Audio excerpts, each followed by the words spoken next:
Chris Cooper. Hello, and welcome to the Ea Tolkien Society. I'm Ea Tolkien Society founder Hawk Robinson, and this is our monthly Ea Tolkien Society. It's our first one of the year in 2022.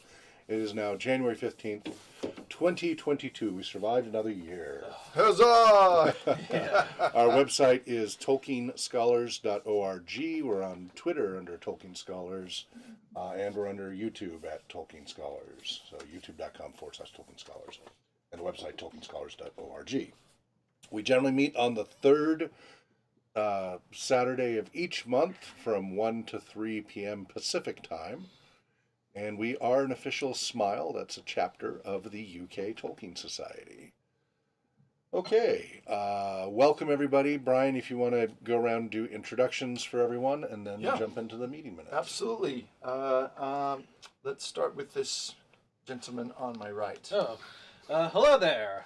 I'm Anthony, and of the East Farthing, and I think I've been with Tolkien Society now for 4.5 years, going on 5. Wow. An old timer. Is there anything else? Anything else you guys want to know? Oh, maybe you could tell us a little bit about when did you first encounter Tolkien, and what do you like to do now that's related to Tolkien? Oh, well, besides this, I first encountered Tolkien probably when I was as the Peter Jackson movies were coming out. I read bits of The Two Towers and Return of the King. I might have started The Hobbit as well, but it didn't interest me at the time, so kind of laid that aside. It wasn't until college that I got really deep into Tolkien, to the point where I was reading The Hobbit, Lord of the Rings, Silmarillion back to back, and eventually The Unfinished Tales, Children of Hurin, and eventually... He took a deep dive, yeah, a very deep dive. And have been in love with Tolkien's work ever since. And what I like to do now in relation to Tolkien, besides this, is of course be a part of. I just joined the International Tolkien Society. And, Excellent. And hopefully I'll be resuming the One Ring RPG sessions with our Supreme Secretary. Oh boy, Mr. Brian Huesling. So thank you. Yes. So I'm Brian, as previously heretofore described.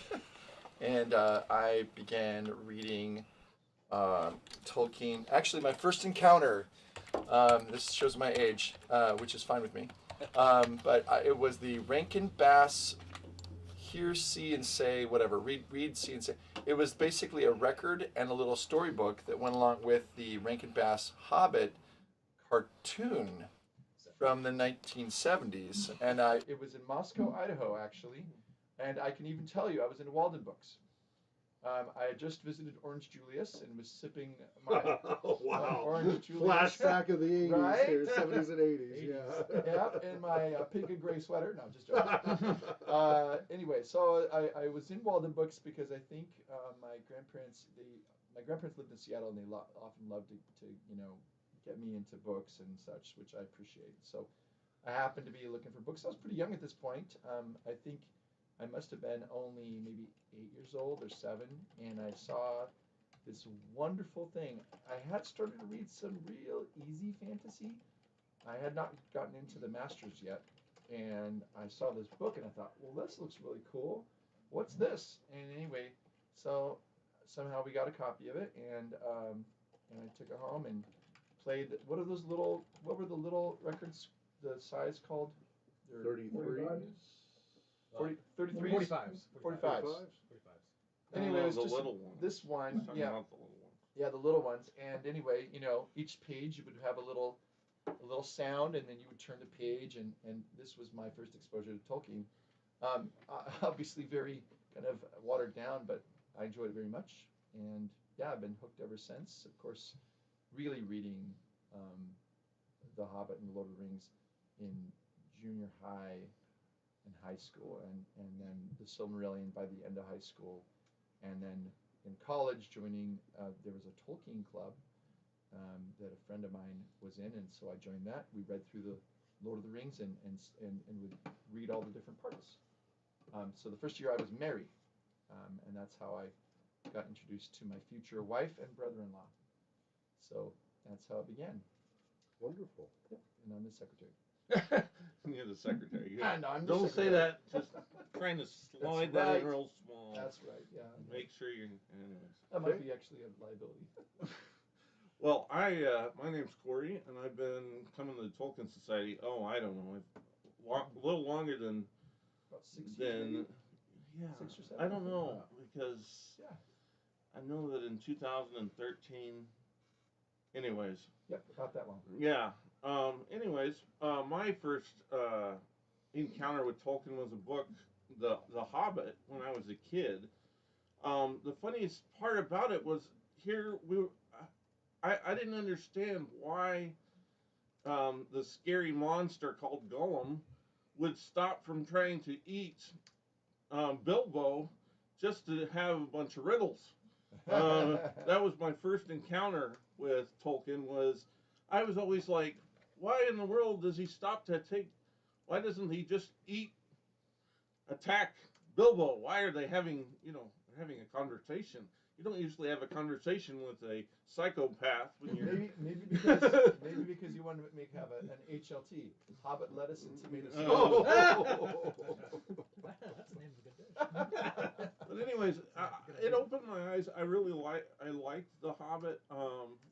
I was always big into reading, and I went to the Deer Park Library, and I was in the Deer Park Library probably from middle school until they moved it out, and now it's the Deer Park Mayor's office, I think. I can't remember, but anyways, getting off of that, yeah, I used to love going to the bookstore. I mean the library, not the bookstore, but yeah, the bookstore too. But later on, library, you could get anything you wanted for free, and you could read just about anything. And my mother was very much into the science fiction.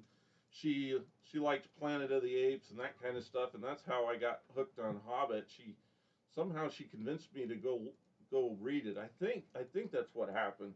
Can't remember exactly who it was who pushed me to read it, but I was pretty young.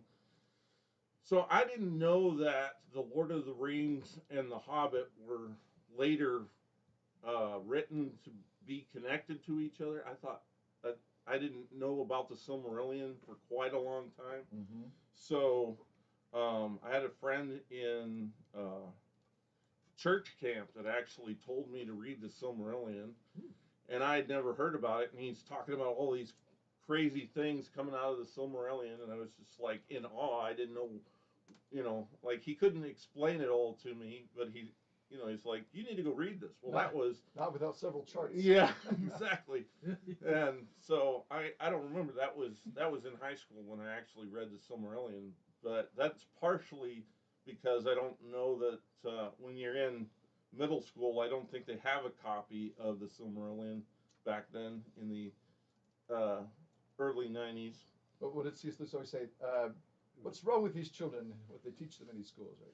You should copy the Silmarillion in every middle school. Yes, exactly. But I'm glad you found it. Well, the thing that always surprised me was finding out that C.S. Lewis and Tolkien were friends. Sure. Because the thing is I read C.S. Lewis's The Lion, the Witch, and the Wardrobe, and I didn't really think that there was any connection between those two. I mean, it's fun, isn't it, when you have some of your favorite authors and then you find out later, oh, they knew each other. But we probably should keep moving. Yeah, okay. I'm sorry. No, I'm that's done. fine. I'm done. That was Let's it. go to our friends online, and so let's start with the man with the aircraft in the background, hailing from Montana. No, from Idaho. Idaho, sorry. Ooh. Yeah, I'm not as far away as you think. But, Objects in mirror are closer than they appear. I've been attending these. I think last June was my first, and I had to skip a few months because we were in the middle of getting the house ready and selling the house in Anacortes, Washington.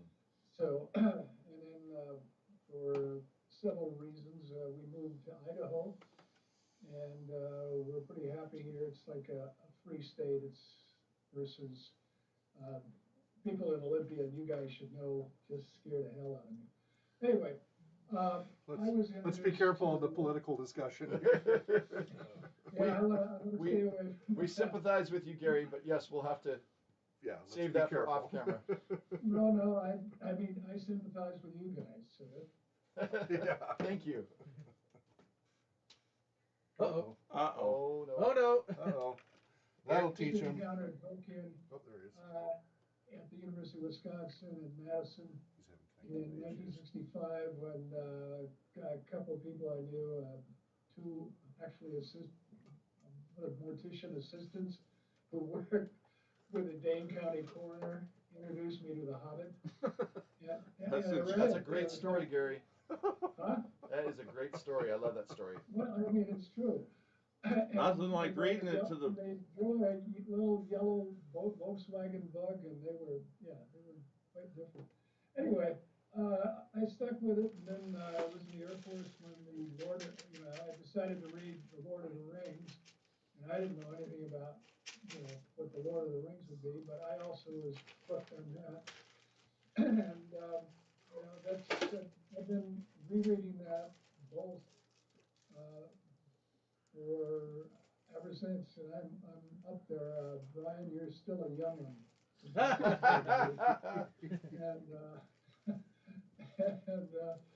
And here we are. When I was in Anacortes, I looked around and online, and I saw, hey, they've got how do you pronounce it? Is it Smile or Smeal? Smile. We had to look that up. And no, did you find another one? It goes back and we forth. pronounced it Smeal for many years. Yeah, Really?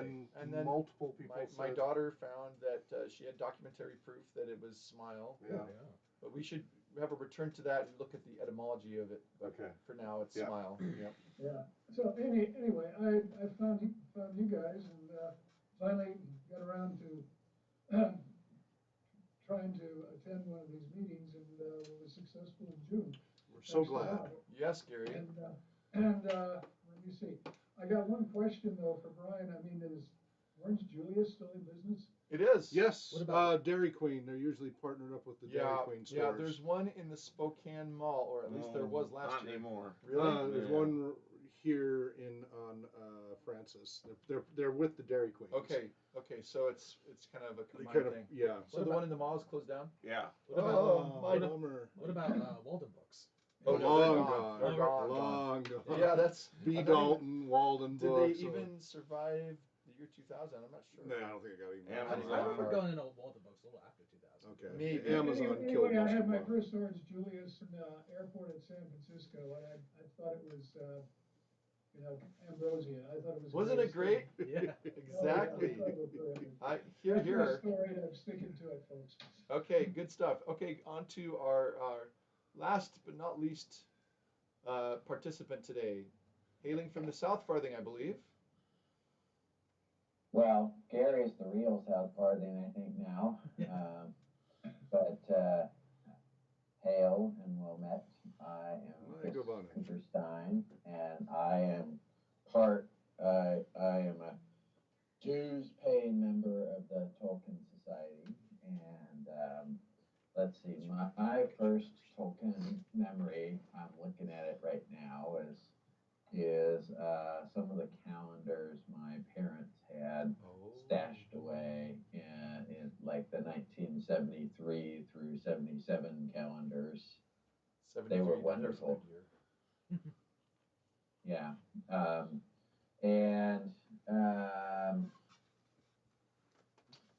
And then my dad read these books to me as I fell asleep each night. So I was inculcated at a very young age into these things, and I am now reading the Lord of the Rings to the older two, but they're about 10, and this one still has a bit for the 5th or 6th reading of The Hobbit. She has a couple years yet before we get into that. Very good, very good. Well done. Thank you. So welcome, and of course our founder.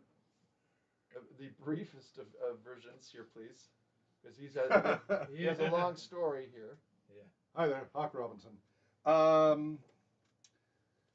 was reading voraciously, started reading in 3rd grade, but introduced to The Hobbit and Lord of the Rings by friend Monty Madsen in 6th grade. Before that, I was reading Walter Farley books like crazy, the horse stories. But he introduced me to The Hobbit. What's interesting is I started role-playing gaming in 77 thanks to a cousin of mine without having read Tolkien at all.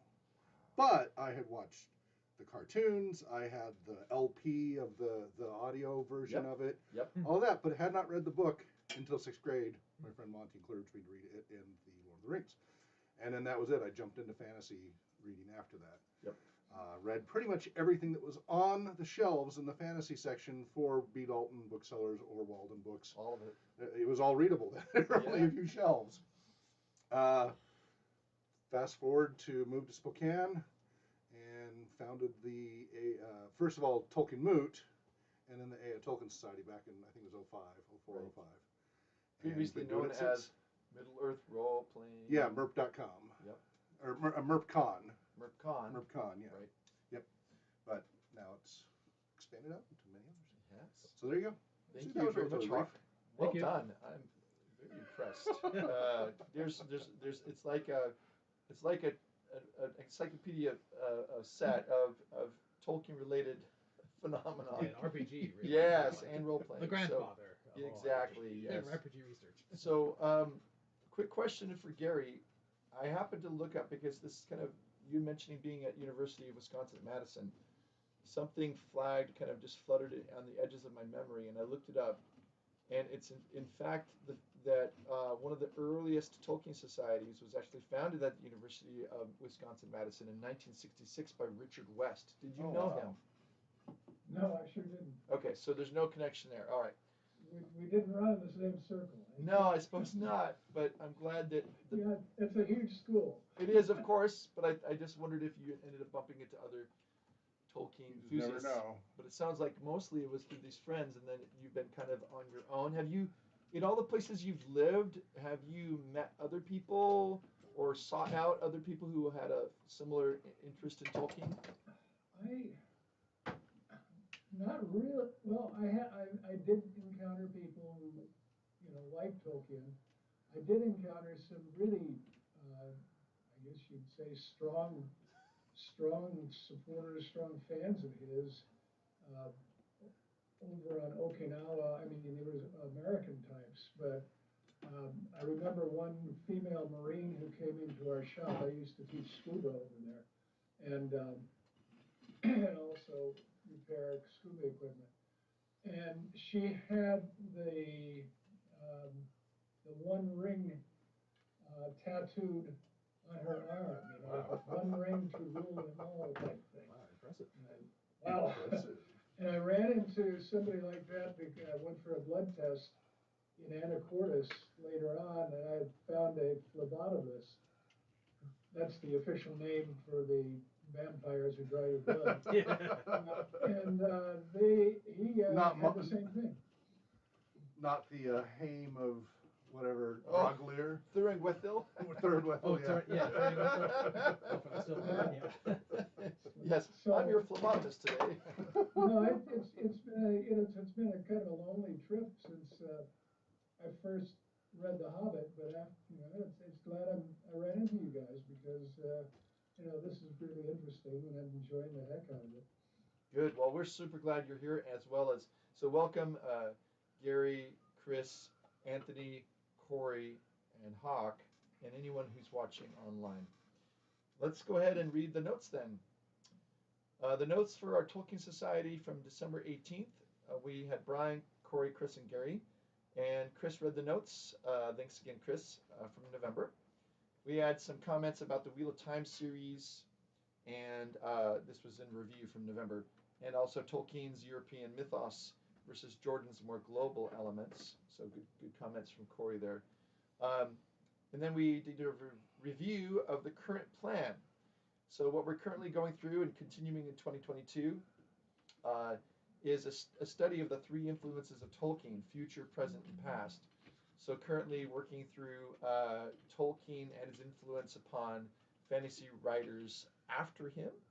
And then in the next few months, we'll pivot to his contemporaries, writers that he knew, who were not necessarily, they could have been influenced by him, but maybe just were in his literary kind of circle. So that'll be really interesting because you can get both the Inklings on the one hand and very diverse other authors as well, like W.H. Auden and some other pretty famous writers.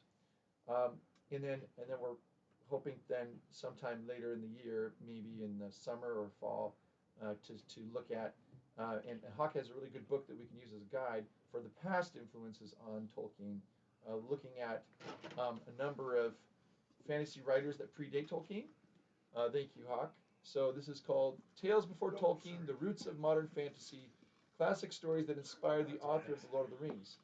And so, of course, while we would say that there would be a lot of mythology that inspired him as well, I mean, many, many different influences on Tolkien, certainly not just a few other authors. But these people are worth knowing about because, of course, Tolkien didn't spring as a writer fully formed from the forehead of Zeus, if you get the reference. Yeah. Yes. Or the what's the Greek thing about the muses, right? Yeah. So anyway, it's his context, and every human being deserves to be treated in context, just because they're interesting that way. And continuing the notes, we talked about the influence of Tolkien upon the future. Last month, we focused on the author Terry Brooks. I gave a bio of the author, and we talked mostly about the Shannara series, which is the most famous of his works. And so these were written 10 years after The Lord of the Rings. Parallels that we looked at last month were Earth at a different time. In other words, Tolkien several times had talked about how Middle-earth was really, in a sense, another age, a forgotten age, as it were, of the Earth. And you can see lots of clues for that sprinkled throughout The Hobbit and The Lord of the Rings. Brooks did a more literal. Brooks did a much more literal post-apocalyptic kind of future Earth after the Earth has kind of had to reset. In both stories, you have scions or descendants of some important ancestor. And so you've got the relationship between The Hobbit and The Lord of the Rings, and that's similar to the Sword of Shannara being followed by the Elfstones of Shannara. And then this quote that kind of inspired a bit of debate and dialogue of absolute power corrupts absolutely, which was a comment that Brooks said he always came back to in his stories, and he borrowed that from Tolkien, so that was his perspective. And then we talked about the desire for power and how that turns into hoarding it. Ordinary working class outsider saves the day. Obviously, you've got Frodo on the one hand, and Shay and Flick Olmsford in Shannara at the beginning. There's a demonic antagonist, Sauron in Middle-earth, and Brona, if I'm saying that right, in the world of Shannara. Brooks shows a lot more originality as he develops as a writer because his early stories are, we talked about how they are kind of a basically copy of Middle-earth, or at least a lot of borrowing. And then an interesting blogger wrote an article on Medium called How Terry Brooks Saved Epic Fantasy.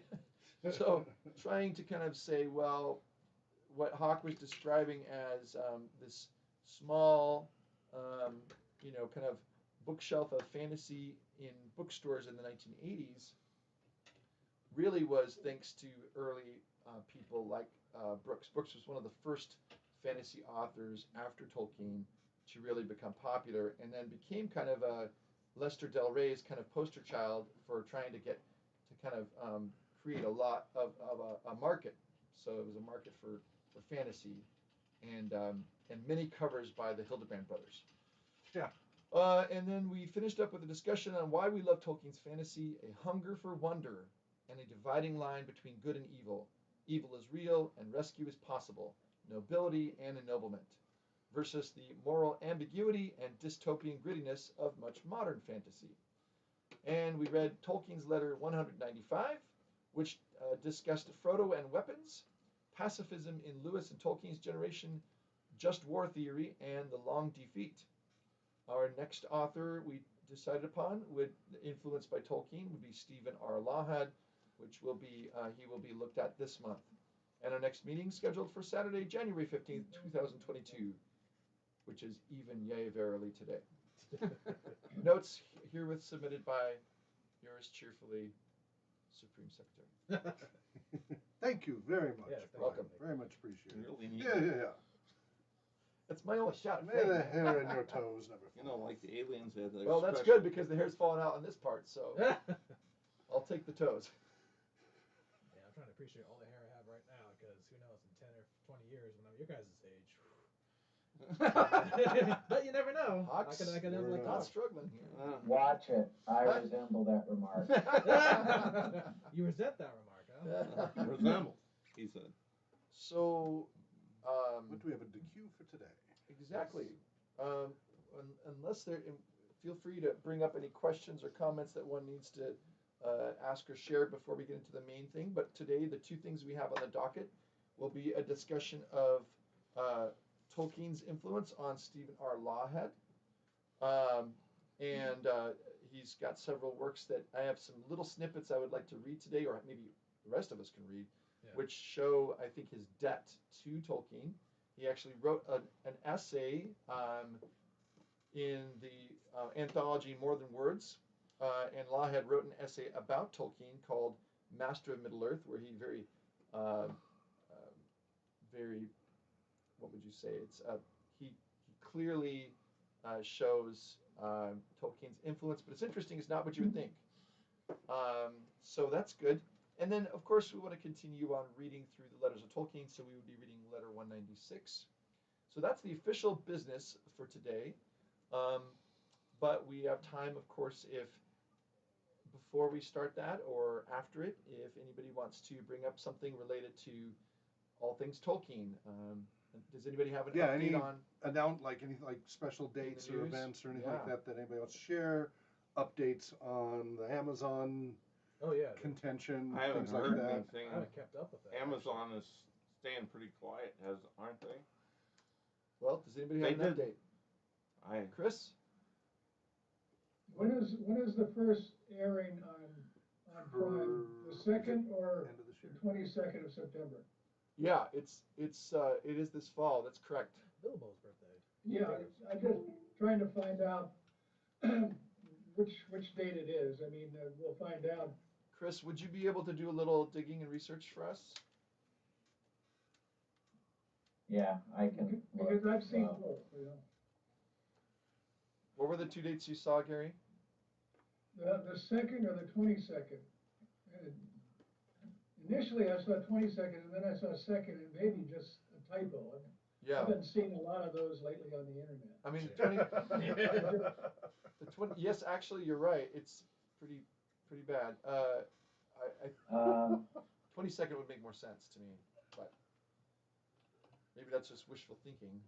That they would Yeah, well, actually- the second. No, there's a lot of sites that are saying 22nd, or I'm sorry, there are a lot of sites that are saying September 2nd. Oh, So Well, that would be a typical time to start a new season, right? television season. First I week would of think, September. I would think it'd be after Labor Day, but. Well, you never know. I mean, assuming that they would be releasing the whole. Well, it depends. They could either release the whole season at once, Like with Wheel of Time. like Wheel of Time, where you can binge watch it, and They didn't do that with Wheel of Time. Oh, Did never you mind. not? I'm They did it sorry. a week at a time. or they could do it where they're kind of, milking it, kind of stretching it out like the Mostly. Mandalorian. I was thinking of The Witcher on Netflix. You ever seen Right, yeah. That one I did. there has been no full trailer yet. Mm. Everybody's waiting for a full trailer. That I would assume would be coming out in the next 2 or 3 months.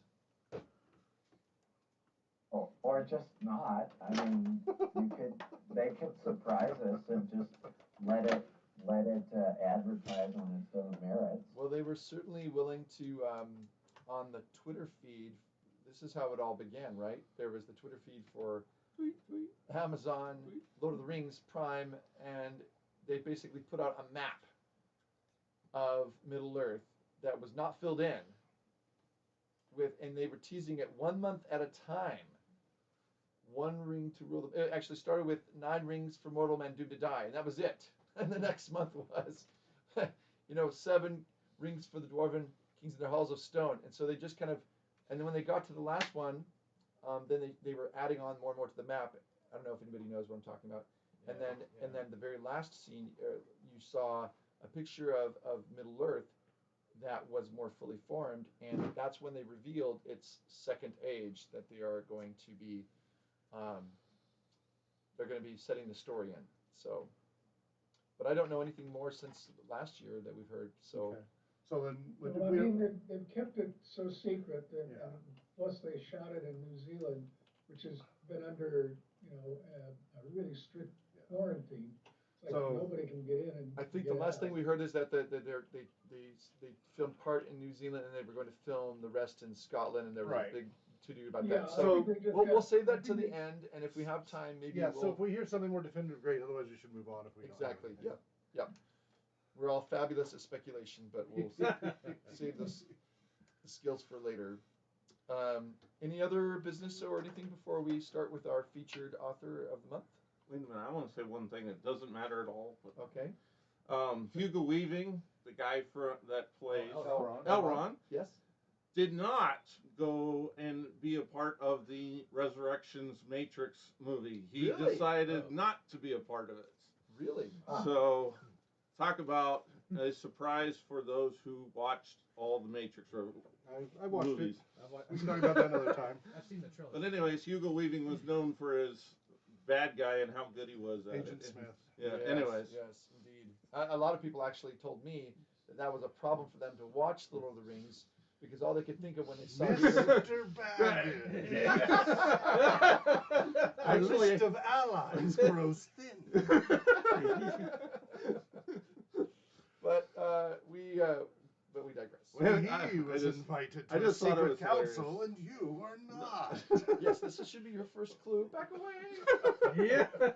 As Elven arrows whistle by and he does the. Yeah, they should have put that in. Lord. Yeah, there you go. But that would have been No, too. probably not. By the way, can I just give a shout out to, where's our camera now? We are You're gonna look at that one for now. Okay. While I'm fiddling with this keeping one. us on our feet. I like that, Hawk.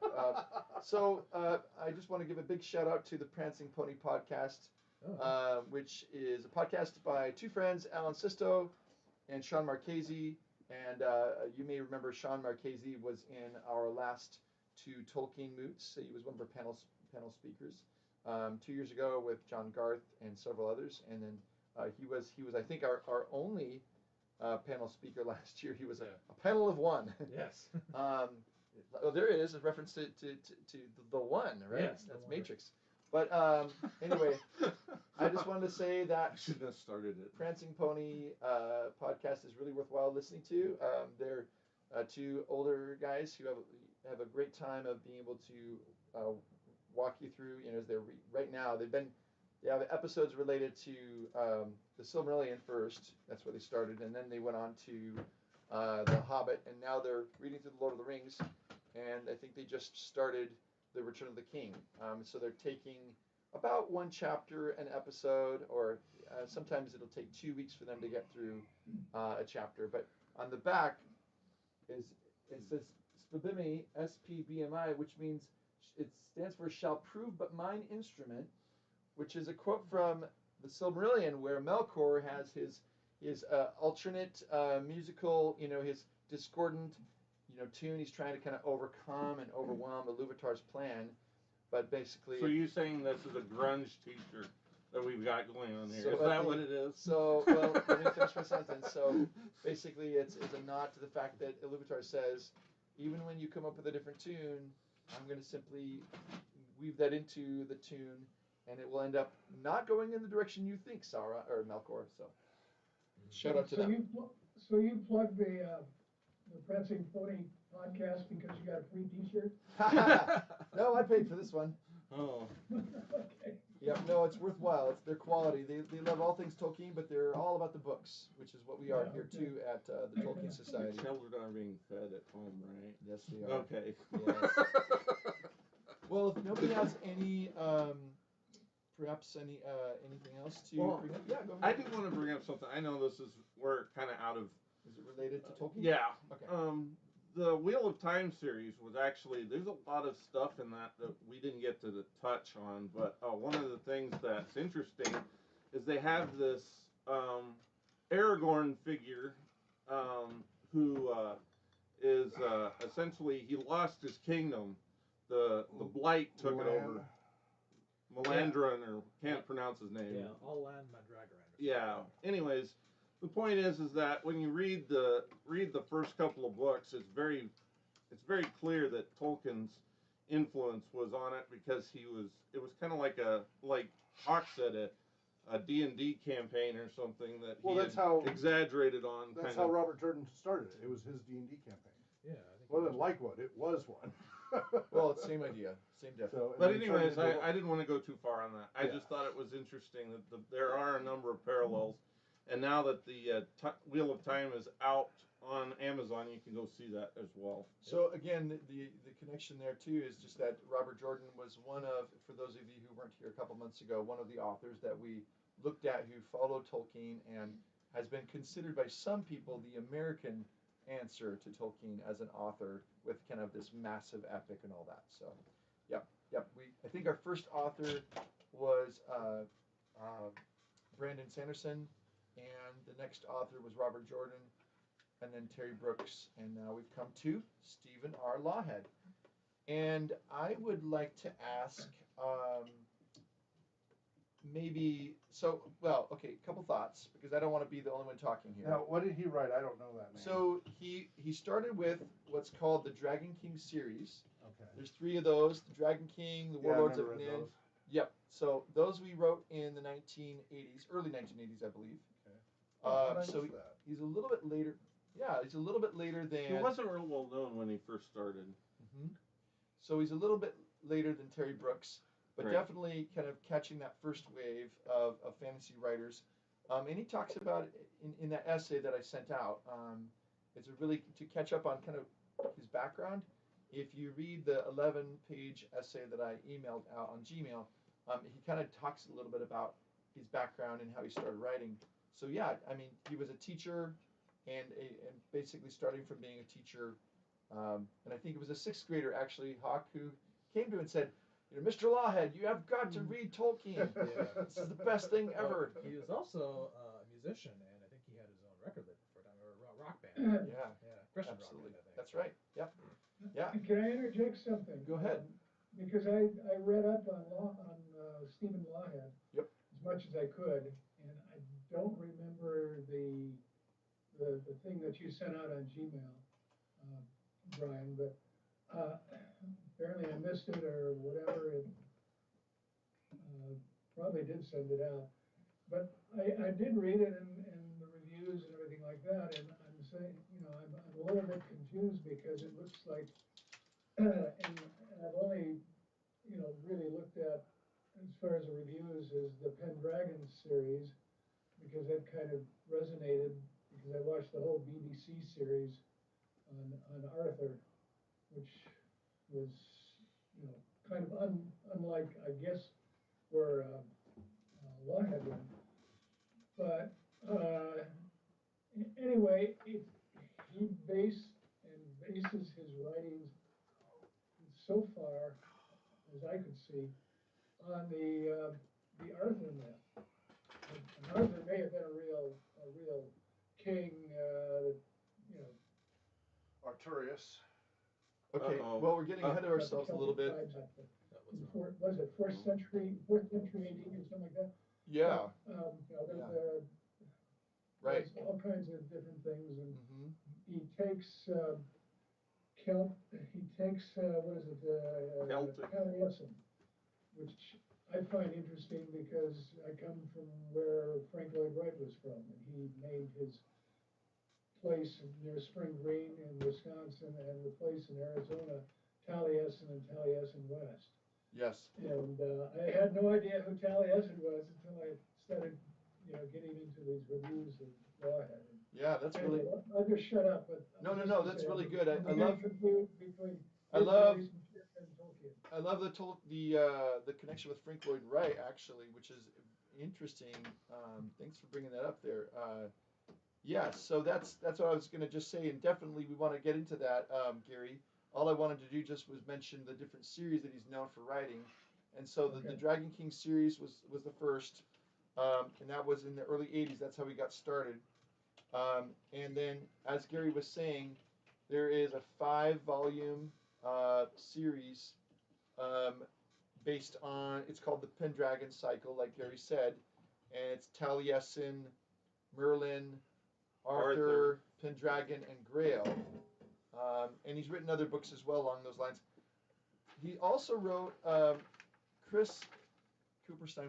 What's the is it Empyrean? What was the other one that you've read? The Song of Albany. Well, No, not yet. yeah, I read originally Merlin or Taliesin, Merlin, Arthur, and I think later I came back and read book 4, which is Pendragon. Yes. And in review this last month, I saw that they had read, they have 2 more books out on the Arthurian Right. series, which I have not read, which are Grail and Avalon. So I will have to put that on my reading list. Okay, quick question though. The one I was referring to, Chris, is that you've read something else by Lawhead that was not the But not yes. the Alp, The not Paradise War. well, yeah. right. But wasn't there a different one? I thought, had you not read that as well? The science fiction. Yes, there was a science fiction one that he The wrote. Empyrean. Thank you. no, I have not read You've that. not read that. Okay, so you had read But that. I have read Yeah. But Paradise War Okay, and go ahead. half of the Silver Hand. I Right. have not yet read The Endless Knot. Okay. But these, I am going to say, have a bit more Lewison influence than Tolkien because it's this college professor named with the first name of Lewis who goes into goes up north into Scotland in today's world and falls into a cairn and wakes up in the Celtic world. And Iron Age, right? so it's almost a Celtic Narnia, if you will. And from the cliff notes of The Endless Knot, I gather that the 2 worlds are intertwined and can't really be separated, and one depends on the other. So it gets into that type of what do you call it? Multiverse string theory. Yeah, it's weird. It's almost like science fiction, but it's got enough philosophy that it's magic, and it's kind of hard to explain how that works. Okay, so it sounds like Gary has some good. He knows a bit about the Pendragon cycle and can speak to that a little bit, perhaps, or at least what he's seen. And then we have Chris can speak to the Albion Song of Albion series. You read Empyrean. Well, I can't really. I hated Empyrean. I read. You didn't enjoy science fiction. I never finished it. What have you read of Lawhead though? Everything else. Everything else. And then Anthony, what did you bring along? Oh, so I brought the first 2 books of his Dragon King trilogy, which is the first. I kind of want to start with, start his with first early book, ones. yeah. Very because good. They were, pure fantasy. He's also written some historical fiction, I think, which I find really interesting because I like history. Is that the ones based on Robin Hood? Right. Yeah, there's those. I think one's called Tuck. Right. After Friar Tuck. Yeah, Scarlet. Didn't he write something on St. Patrick too? Yeah, he wrote a book about St. Patrick too, and he also wrote a interesting book called Byzantium, which is about this 8th century Irish monk who goes on this pilgrimage or journey to the Byzantine Empire, Byzantium, to present the Book of Kells to the Byzantine Empire. Very cool. And I think he gets mixed up in all these adventures with like Vikings. And, But for the purpose of this meeting, I kind of just wanted to start reading the Dragon King trilogy. Absolutely. Okay, so I know there's so many things we can go here, so I don't mean to stop anybody from sharing, but just kind of like an overview of all of his novels that he's written. So that's really helpful to realize that he's actually a pretty he's written quite a few things, and then also maybe if we kind of look at each of the series a little bit, starting with his earliest ones and moving on, and then maybe we can end with some of his own insights that he shares about how he sees his relationship to Tolkien as an author, and then we can kind of at the end of that discuss who might be a good possibility for next month. I know we've had an author who brought in kind of a little bit more, I wouldn't say just Hindu elements, but more global with Robert Jordan. Right. And then, of course, Lahad is clearly a Christian, although he makes a case in his essay, which we'll get to later, about not being preachy. But perhaps Ursula Le Guin would be a good choice that I would just put out there as an option for next month, as she's more from a Also, pagan you background. might want to consider one local to Spokane. Oh, who? Oh, what is her name? She was a regular special guest here at Spokane. Oh my gosh, I have one So of her books from the 70s. we'll have a look at but- that when we towards the end of Yeah. the meeting. We can kind of just throw out some names and see Yeah. what sounds good to you all, and then we'll try to make time for reading the next letter of Tolkien to make sure we've got some of the professor's own words in here, right? Oh, of course. Of course. Right. And raise a late toast to his birthday. A late toast, yes.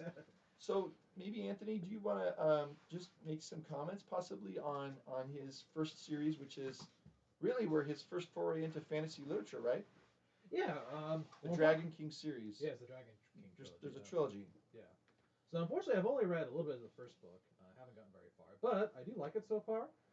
It starts with I think there's it's set in this. I think the opening starts in this monastery where this knight who appears to be on some sort of errand like collapses or runs in and sort of collapses onto the floor of the monastery, and all the monks or the priests Right. of Ascalon, I think the name of the god is.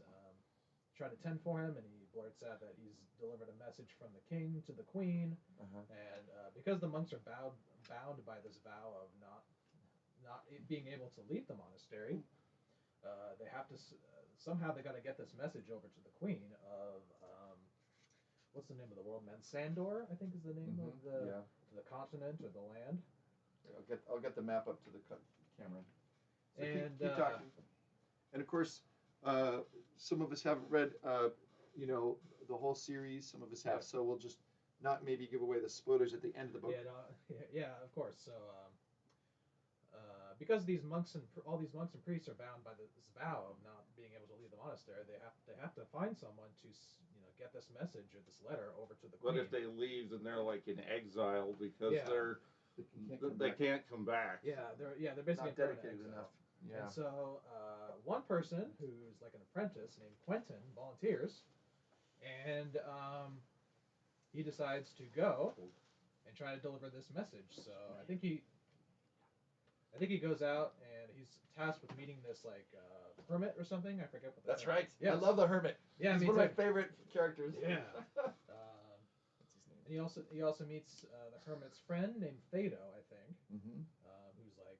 He's a military guy, isn't he? Yeah, he seems. I don't know what he is yet, but. We'll have to hold back on that. Yeah, we got to be careful about Yeah, what be we careful. say. Don't spoil it for me, man. I won't, but it's a great story. I love the first book. And so let's see, from what I remember. So I think Quentin accidentally reveals his mission of delivering that message to the queen. Derwin, the holy hermit of Yes. Eldrin. Yes, Derwin. Yes. Derwin's a little bit like St. Patrick in some ways. Yeah. Yeah. Do you know who he reminds me of a little bit? Is Who? is the monk, the lapsed monk in Willow? Willow? Yes. You mean the movie? Yes, the movie. I haven't seen it, so. Oh, you haven't seen Willow? Yeah, Whoa! With what's his name? I think a movie night's The coming greatest swordsman that ever lived. up. Right? Val Kilmer. Yeah. Okay, Funk. I think we need to have a movie night. That's what I'm thinking. Oh. We need to That would be initiate amazing, actually. him into the Falls mysteries. right there. Yeah. Okay, Yeah. sorry. So yes. So go ahead. Okay, so the mission of Quentin's mission is accidentally revealed to Derwin and his friend Thedo. They kind of already suspected that Quentin was on this mission, so So they decided to help him. yes, they decided to help him, and Theodo decides to go with him, Mhm. with Quentin, and Right. Quentin makes Quentin and Theodo eventually make up their way to the city of Ascalon. Mhm. And Where the Dragon King lives, right? yes. Yes. Mm-hmm. And all along the way, we find out that the Dragon King is in conflict with his brother, Prince Jaspin, who seems to be kind of a nefarious character. From what I gather. Yes, he is. And brothers. so where I last left off, Theodo and Quentin are staying the night at this inn, which of course reminds one of the Prancing Pony and Bree. Yes. And there's like this mysterious figure who's watching them and then leaves, Oh, of yeah. course. That never happens in taverns. Yes, exactly. Some guy over in the dark corner. Right. And I think I left off where they're staying the night, and I think the scene cuts over to Prince Jaspin drinking his cup of wine and his all by himself in his room. I have a very short selection I'd like to read Of course. because I want to ask. This is from the Hall of the Dragon King, so it's not too much spoilers. But I wanted to ask. Again, this is kind of connecting with what, if any, influences do you see in Lahad's fiction? Of course, mind you, this was his first fantasy book, so we'll give him a little bit of slack. But so this is interesting to me. I was trying to find some different pieces from his different books because this is his earliest. But anyway, this is what he writes. These were the Wilderlands, remote and virtually uncharted areas inhabited only by wild animals and even wilder men, the j.r.r, or j.r.r, as they were often called. The j.r.r were the lingering descendants of the most primitive dwellers of the land. They still clung like moss on weathered rock to their obscure ways, changing not at all since anyone could remember. They were said to possess many strange powers, gifts which more disposed them toward the wild creatures with whom they shared their rough lands, then rendered them acceptable companions for civilized human beings. The j.r.r kept to themselves for the most part, and were alike, left alone by one and all. Quentin, like most younger people, had never seen one. They existed for him as characters out of children's stories, told to frighten and induce obedience in youngsters showing reluctance to behave themselves. Any echoes there? Does that ring a bell in Tolkien? To anybody? Well, I think this in general, like the hobbits, at least in the beginning of the Lord of the Rings, talk about fanciful creatures like elves and trolls and whatnot, still as sort of legends. We don't really know. Haven't met one before. Yeah, anything outside of the world is deemed, not worthy of discussion. So, whatever that world is. The Shire. Yeah, that's Shire. that's the world, right? Yeah, to them. Civilized parts. well, what's interesting is Lahad. That's Lahad's version there is actually closer to what we would consider like Native Americans almost, which is kind of interesting to throw in there because it is. Even though he's dealt with Celtic material before, he's kind of making an interesting statement in this new world of his about people that live off the land essentially without being like stone buildings. And, right. I mean, that's the great question to think about is like when you come up with a first fantasy novel, and he talks about this too of like, in a sense you're writing, but you're not trying to kind of make a point so much as you're just trying to write what is beautiful and true and epic, and you kind of let the story kind of carry along on its own. Yeah. But yeah, what kind of land do you create? What kind of peoples are there? And immediately this part made me think, I mean, they're not the same, but it's very similar, I think, to the Druidine, to the Wozis, or think of Gon Buri Gon in The Lord of the Rings. The Pukelmen, yeah. So you have really this kind of ancient group of people that basically, they're still there, Other civilizations have come and gone, and these guys are not really much different. There's fewer of them, and they're very much aware of and tied to nature, and have a sense connection with that, but everybody else kind of has hardly ever seen isn't one. Isn't that kind of what the elves even in Terry Brooks, was the elves were kind of like watching humanity in the trees, and exactly. They didn't become a people until later. Right. In many ways, I see this as one of the functions of fantasy, maybe by accident, is that it is also a reflection of how different cultures have perceived each other. So, for example, Welsh, of course, we talk about Celtic influences. what we know as Celtic influences really were because those were all pushed back to the edges, right, of Great Britain after the Anglo-Saxons kind of kind of came in from the south and east and kind of pushed them back in there. So you have areas and pockets of people and so you have these encounters between people, and then later on they're like, oh yeah, those people, and it might be a threat, or it might be like, oh well, maybe are they still there somewhere? Much like you have the encounter with, like Corey mentioned, the Native Americans, who there's kind of initially it's like they're a threat, and then there's a sense of the vanishing West, and almost this kind of equal myth of like, well, they're probably going to all die out, It's like, well, no, Native Americans are still here. Yeah, my friend is one. Exactly, so there's that part of it too. But it is about wrestling with these different things and what does your fantasy world look like? So it's a good start, isn't it? Yeah. And you want to keep reading? You mean the author? Yeah. Yeah. If I'm still sufficiently interested by the end of the first book, I think I'll read the second book since I already have it. I've actually found these copies at the local library on Hawthorne, so very nice. Yeah, I mean he maybe not as well known as some authors, but he's definitely still available. Yeah, I think they're technically classified as like teen or young adult, but they can be enjoyed by people of any age. Well, right. So, any comments on the Dragon Kings series without spoilers? Not without spoilers, Yeah, right? No spoilers. Maybe comment on whether you enjoyed them or not, and do you see any connection to Tolkien in his writings? Well, I enjoyed it. I don't know that there's not an easy one-to-one kind of thing with Lahad. Lahad comes very Harvard. I feel like, is it Harvard? He comes from Harvard, and there's a lot of British because he's lived in Britain. Yeah.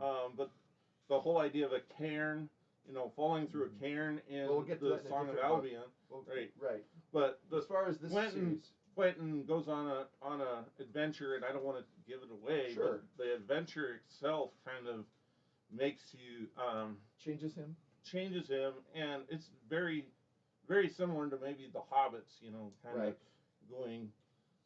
But I don't want to give anything away. That would quest thing. The notion of quest, I think. Right. That seems to be common in most fantasy stories and in all stories in general. Like something, I think there's a modern word, the MacGuffin, that sort of object or thing that kind of sets the comes plot in, but it's not really essential. Like the Death Star plans in Star Wars. But yeah, I think, and also the main protagonist, Quentin, comes from humble origins, sort of like Bilbo and Frodo, who are just regular hobbits from the Shire, who end up playing a rather significant role in the world and the story. Well, the king, I'm not sure if I should say, but the king takes in Quentin later in the book. Don't say too much about that. Right, but the point is that Quentin ends up being involved with nobility quite a bit later on in the other two books. So. Well, so we could maybe just say this without giving away too much. Then there's this again idea of ennoblement, or a person who goes on a quest and is transformed. Yeah. So. Oh yeah, absolutely. I know who she is. Sure. Yeah, she lives here. I met her. She lives here. Yeah. Yeah, I met her. She's been at Spokane every year. Okay, we'll definitely consider that. Thank you. Okay, so let's move on. Unless anybody else had a comment on the Dragon King, and let's move on to. She might be somebody who can invite us as guests. Well, I'm interested in reading it. Yes. Definitely. Yes. Probably after I finish the Pendragon, the other two books. I mean, they are his earlier books, so you have to be a little forgiving in the sense that he's still finding his voice. But I think for the first three books that as an author, they're very good. I would recommend. Sure. I mean, the dissonance between I just finished Asimov's Empire series, Foundation series, and the dissonance between the later books and the earlier books definitely throws you a little bit. But sometimes it's fun to read those earlier books because it feels a little bit more. It's racier. It's more raw. And the books later are more complex in their philosophy, in their interactions, in Yeah. their view of culture and the world. It's really interesting to watch an author grow over the years. Absolutely. Yeah. I mean, I wouldn't say racy as much as just more action packed, right? Is this Asimov or Lahad? Asimov. Oh, Yeah. Yeah. Foundation. Yeah. But I seem to think of that in terms of Lahad's work as well. Yeah. That certainly complex character development That takes time. is seen more in his later books than in his earlier books. And I see the same thing in Orson Scott Card's later Formic Wars, where he writes all the prequels, than in Ender's Game. Yeah. So Another great author. It is interesting to watch that. Yes. Do you think Tolkien also grew as an author as well in terms of like his development? Like I know he started off with the Book of Lost Tales when he was really young. Wow, that's a great comment. And those are kind of written in an archaic style, I think.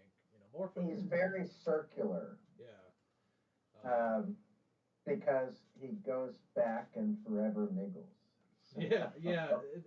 Well, and you talking about Tolkien? Yeah, He rewrote Lord of the Rings 3 times. Exactly. Yeah. Yes. He got a third of the way, quit. 2/3 of the way, quit. He Third was, time. he was a perfection. He was a real Started perfectionist. over each time, and each time he got better. Same with the Silmarillion too. I mean, according to himself. You know. Well, I think that represents multiple forays into writing. So let's transition to his 13 years. this is now, I mean, really, so the Dragon King series is his. It's an original work, a trilogy, not really heavily borrowing. You could see maybe European elements, etc. The typical things we talk about, before about the Middle Ages.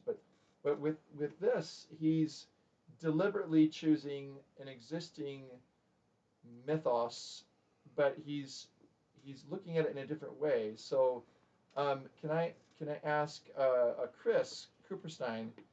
You are the one, I think, who really kept mentioning Taliesin to me years ago when we first met. What caught your attention about these books? I mean, there's so many Arthurian stories out there.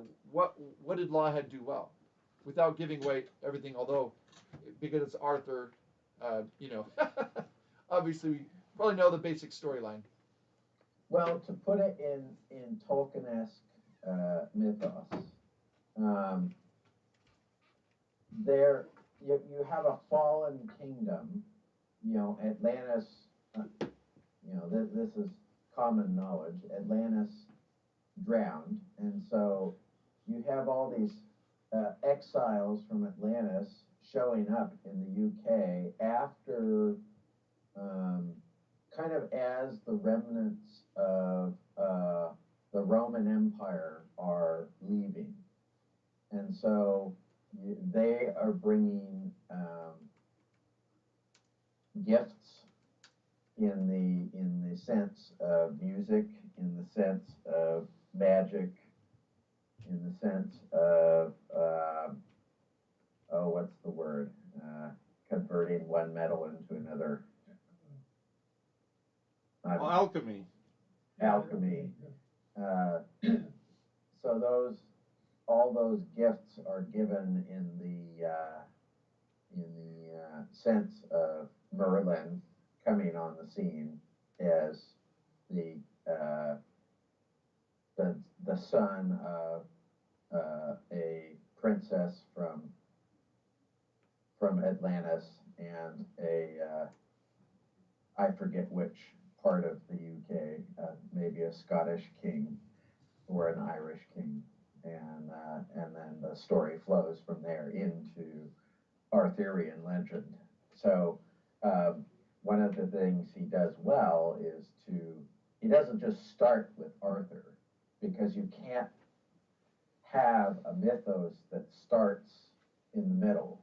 You have to have the backstory to it, or it doesn't reach its epic peak.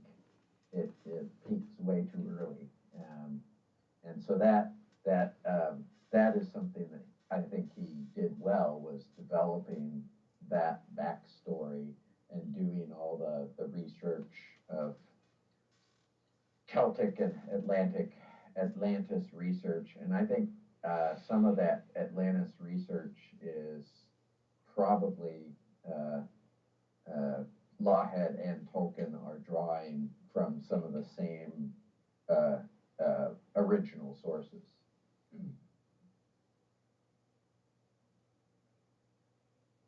Well, I think that this Atlantis myth is definitely something that Tolkien and his friends were really quite interested in their day, and for of course before them, throughout European history. Even the name of the Atlantic Ocean, right, is connected to, really goes back to the name Atlantis.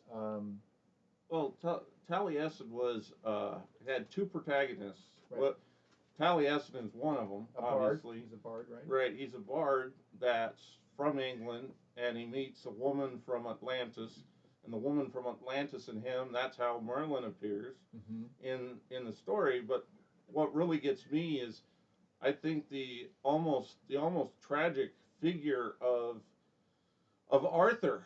You know, most people think of the victorious and the great Arthur and the man with Excalibur and you know, but it really shows how you know, a mythos dealing with tragedy, in my opinion, is very interesting. When I read the Arthur book, it always amazes me at on one hand, how much like he inspires his men, his people, you know, and how well he does it. And anyways, the point I'm trying to make is that Arthur is a book that if you read through it after you read Taliesin and Merlin is more like I'm crazy, but I'm talking to myself kind of thing throughout the whole book. Right. He's having a conversation with somebody. Right. Anyways, but the whole point of the series is what happens to Arthur, and it really he throws a different idea on how him and his wife, can't think of the lady's name now, Guinevere, and how he deals with that, because Lancelot doesn't come into it in the way that most Arthurian legends do. So it's kind of an interesting. Anyways, reimagine something that can talk to modern people without boring them with old English. Right. You know. Yeah. Has anyone read Le Morte d'Arthur by Sir Thomas Malory? I've read part of it, but Yeah, not finished I'm working it. on it right now. Yeah. Yeah, that's quite a. It's epic. It is. Yeah. I mean, it really has. What's really fascinating about the Arthur story, I think, is that it's such. Well, I suppose it's like Tolkien now, right? You look at Middle Earth and why have these stories of Middle Earth become so popular among very different groups of people, Christian, pagan, old, young. I mean, going back to the 1960s, it wasn't just, you know, people who were, I mean, it had such a huge appeal. But if you look at it, the Arthurian stories, you know, even more so probably, you know, have enjoyed just the continuing. I mean, here even one of our own presidents, you know, JFK was compared to Arthur in the sense of Camelot. You know, I mean, really, it's kind of bizarre in a sense to think what is the enduring fascination, you know, and there is tragedy. You know, Brian, you're right, but that you got to understand it was also a public relations move by Theodore Sorensen. Oh. Was he Who also wrote Profiles in Courage, okay. which I had to read in school.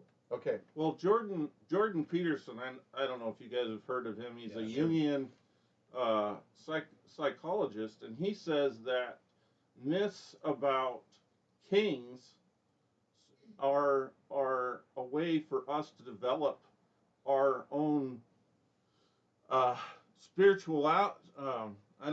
spirituality, but the idea is that the king, a good king, that's what Arthur is, and it's like something that we can reach for. The reason why the myth is there is to figure out a way of drawing mankind into being that king. That you know, nobility is raised by his existence as a character, And so I don't know exactly how to put that, but it's the idea that there's almost like a goal in mind for us to reach for when it looks like, because we all know that Arthur's just a bunch of different stories, little stories that have been mixed over a long period of time, and it's just a tale that's told, and everybody knows that maybe Arthur existed in Rome and maybe he didn't. But the problem is that what we have as the Arthurian legend has nothing to do with the historical that's left over. So Yes. Maybe we're attracted to it because, this is something to strive for, and we want to be, or think of ourselves, as you say, Corey, to be, I don't know, heroic, which is what these people are. No Yeah, matter what their, a lot of what their station in life. for sure. I think it's well worth mentioning as well that Lahad is very much, there's different thoughts on the, like how you kind of describe the Arthurian story. There's the continental kind of French way of doing it, which is where we get a lot of the current parts of the story. The Grail and Lancelot. The Grail and Lancelot, and I think even the Round Table. These were additions. Yeah. But if you go to Britain now, people will say, "Oh, well," they'll either tell you go to Cornwall, and then you can visit the castle Tintagel, which supposedly has Arthurian connections, or Glastonbury Tor is another famous one, But there's another way of interpreting the Arthurian legends in terms of where their source is and who, if there was a real historical Arthur, and then kind of building on that myth, and that is Wales. Yeah. And I knew when I lived in England, and we have to again distinguish between England and Wales here. Britain is the whole island, and I'm back to here. So Britain is the whole island, and then you have England being that part which was again settled by the Anglo-Saxons, more like, and then Wales is their name for the Celts. Ironically enough, they called the Welsh, the word Welas in Anglo-Saxon means strangers. So they called the original inhabitants of the land those strange guys. What did they call themselves? Yes, probably the people. I mean, most ancient peoples Well, just call themselves people. In Arthur, in the book Arthur, he tries to rally all the different peoples so that there's one leader, and they're fighting off the Anglo-Saxons. The Anglo-Saxons, who are the invaders. The invaders, yes. Exactly. So there's pretty much no disagreement that Arthur represents the Celts who are trying to stave off the Anglo-Saxons. But it's interesting whether or not, like, Cornwall represents that kind of corner here, down along here, like that section, or is it this section? And really, all along here, even in Ireland, of course, is your Celtic kind of area. But yeah, Taliesin, the first of 5 books or more. I just couldn't get to. I couldn't do the Grail. I just couldn't read it. I read everything up to Arthur, and maybe what's the one just before the Grail? Pendragon. Yeah, Pendragon. I did read that. And Pendragon has some interaction with Ireland. Okay, interesting. So, if I may read a little quote here, this is from Lahad's writing is starting to develop a little bit more. This is a poem at the beginning, which I think is kind of connecting all his stories in this particular series. 10 rings there are, and 9 gold torques on the battle chiefs of old. 8 princely virtues and 7 sins, for which a soul is sold. 6 is the sum of earth and sky, of all things meek and bold. 5 is the number of ships that sailed from Atlantis, lost and cold. 4 kings of the western lands were saved, 3 kingdoms now behold. 2 came together in love and fear, in Lioness stronghold. 1 world there is, 1 God and 1 birth, the Druid stars foretold. So that's Stephen R. Lahad, Oxford, England, 1987. I don't think he's borrowing so much like, oh, I know, I'll have a poem at the beginning of my book, just like good old Tolkien does. I think he's drawing on something that is, and the reason why Tolkien does it too. These using numbers in some kind of sense that has powerful significance, and specifically with something that maybe prophecies, etc. I really like how he's growing here. You can see his ability to write things that roll off the tongue. So he borrows a lot from the Welsh kind of background as well. So anyway, and I mean Ireland. Yeah. That's a great harp on there, although that's just the cover.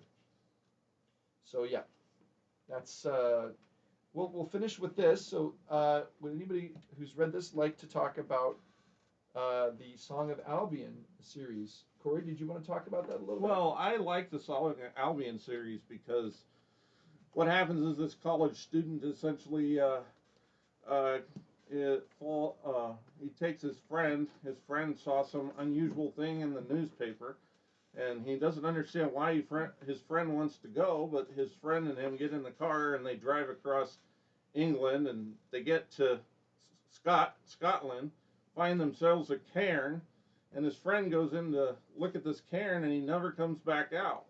Well, he thinks his friend is pulling a joke on him, and what actually happens is he finds out that his friend is in some parallel universe, a Celtic parallel universe, and the guy that helps him get there the name is Dr. Nettleton, right? Was it not doctor, but Nettleton.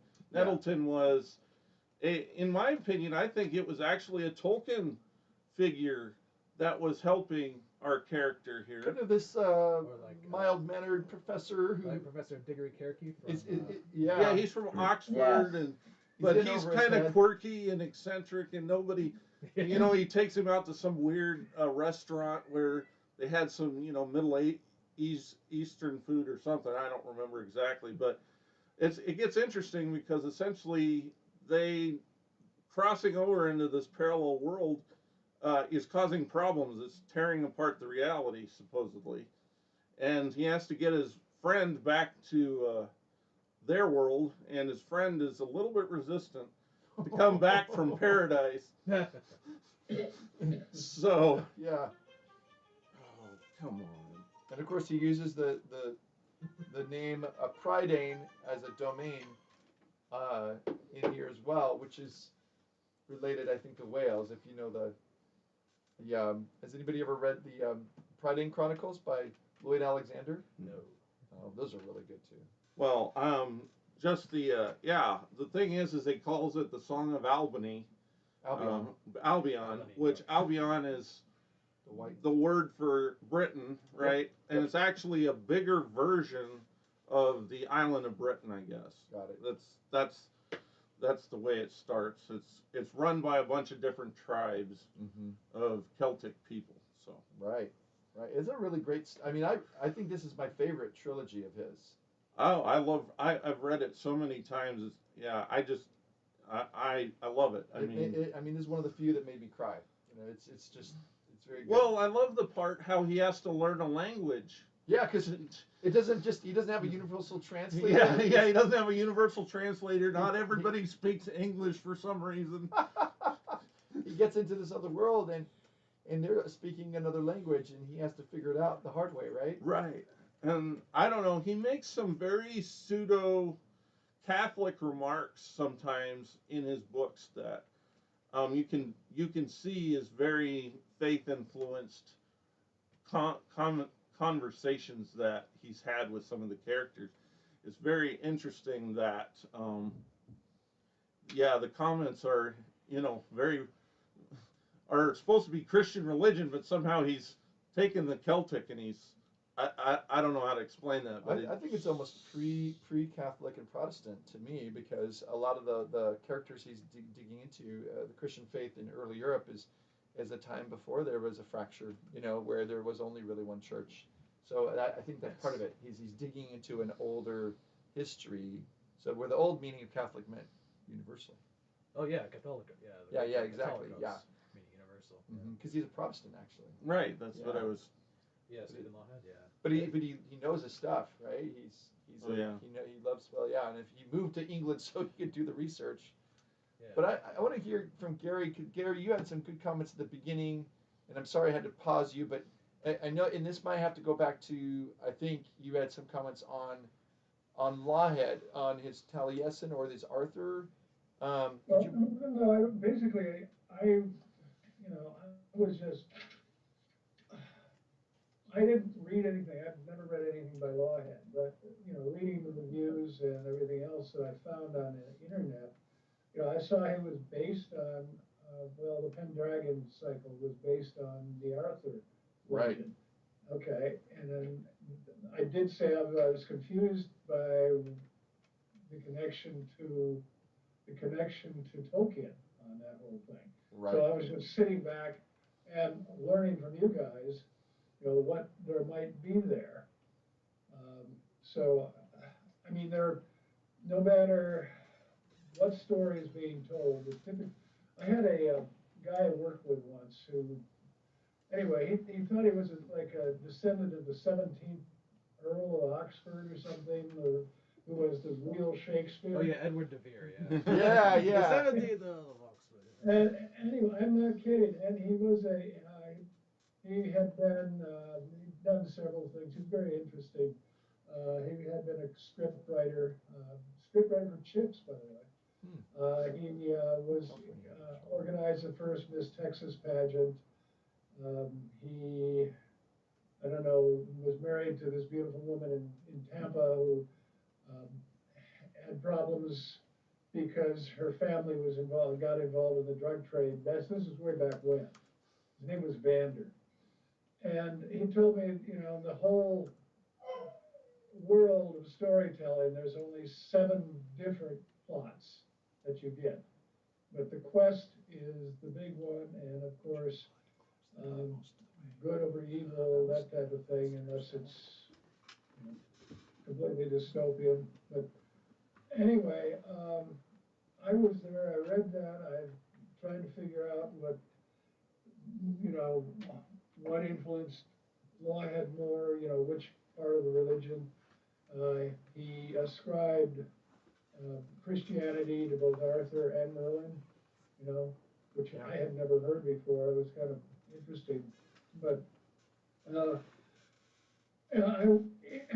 whole thing was, I was looking, from what you guys said, I was looking for the connection between Tolkien and Lawhead.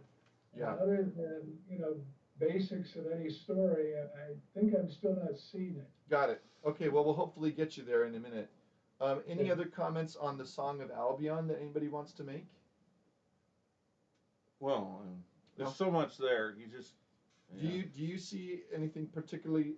I'll read a small selection from the Silver Hand, which somebody borrowed my first book. Are you able to silence your phone? Turn on this. I'll be back. Or the volume.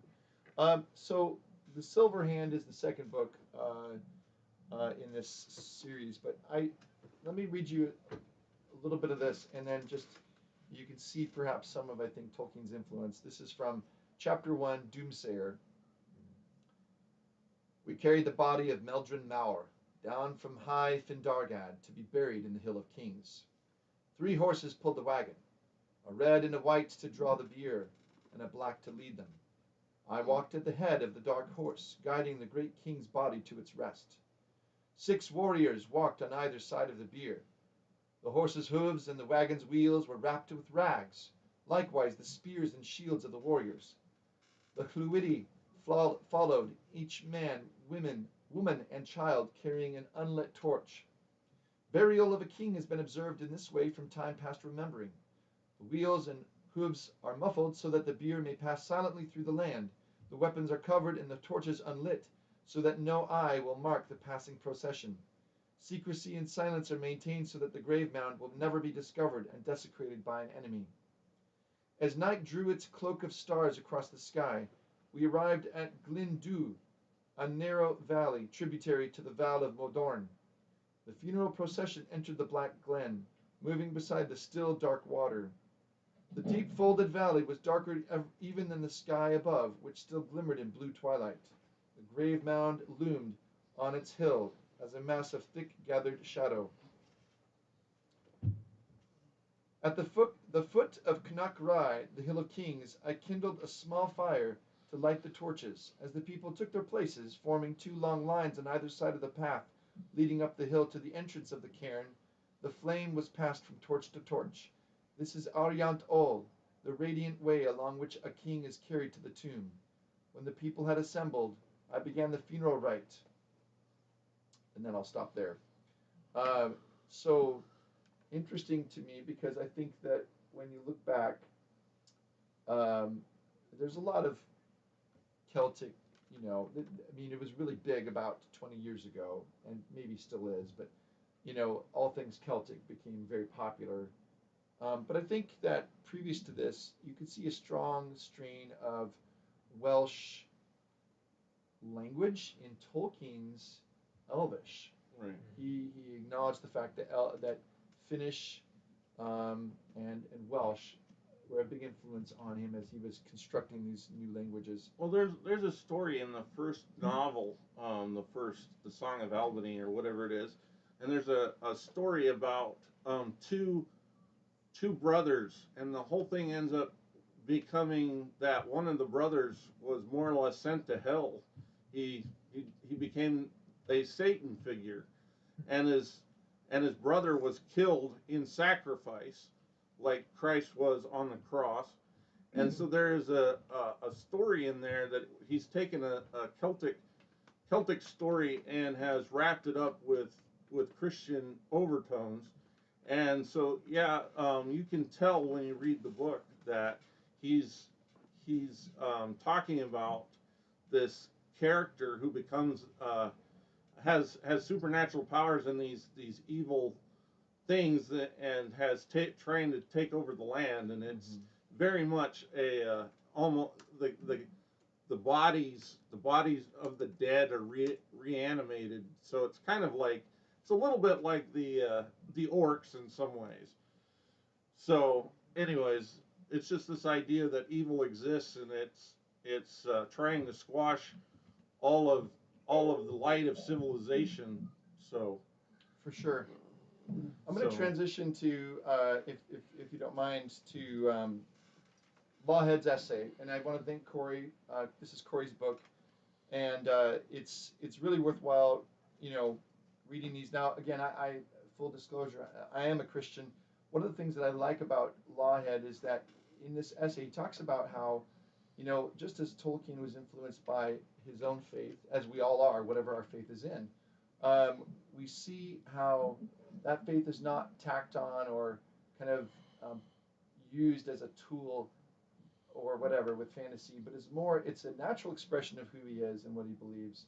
And I think the same thing is true about Lawhead. So here's a few quotes I wanted to just run past you.